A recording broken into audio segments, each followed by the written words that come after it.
you've probably heard me once or twice talk about me seeing gold and picking it up, whether it's right there on the bedrock or in a pan as I'm panning it out, like the hose of a shop vac.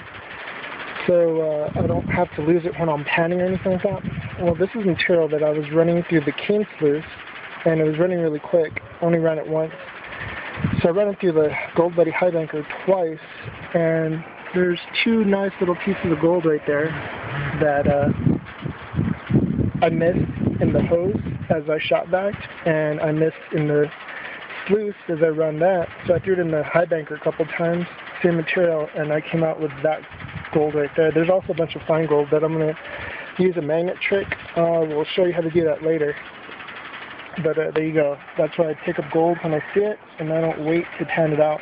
If I see it, I grab it.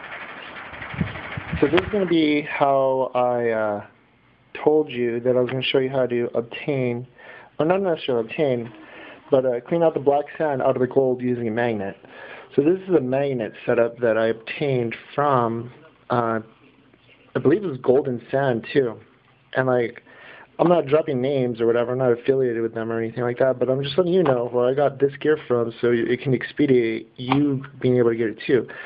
So I'm running this magnet over it, and I can actually lightly tap this. And it might pick up some gold, but it's going to pick up a lot of black sand too. Then you take it over to one of these containers. Here, I'm going to show you. There's black sand. And then pull this up, and it's going to drop the black sand in there. So I can run that magnet over it again, pull out the black sand. Anything that was stuck in there, possibly like gold, will stay down there, and I can move it to this container.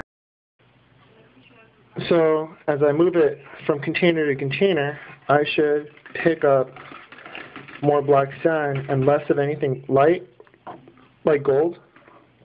And then I'll consolidate all the concentrates over there, and that will be easier to pan out than panning it out with all the crazy amount of black sand that's in this material, because this is from the concentrates from the sluice, from the big cane sluice and the Gold Buddy mini recirculating sluice. So as you can see, there's going to be more black sand stuck to it, and this black sand's like magnetite. It'll pick up, it reacts to a magnet, you know what I mean?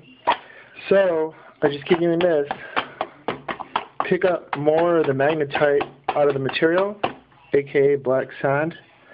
There's also like ruby sand too, and drop it into the container. So I'm going to do this for a while and get as much black sand out of this material as I can, and then pen it out, because I know for a fact that there's really fine gold in here, and then it'll assist in expediting the process of getting the lights, the flower gold, out of this material that's in this pan.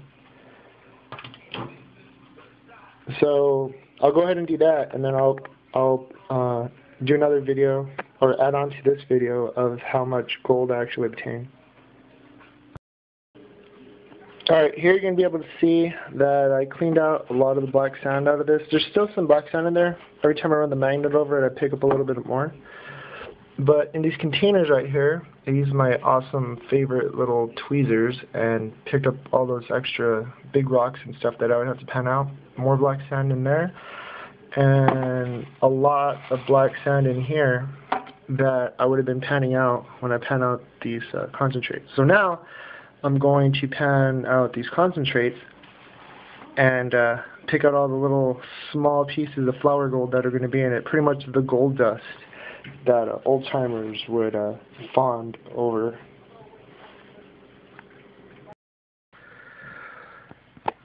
So right here on my fingertip, these are going to be the little pieces of gold I recovered from that black sand concentrates that I had from the sluice and stuff. I knew there's like really tiny gold in there. This stuff is really tiny.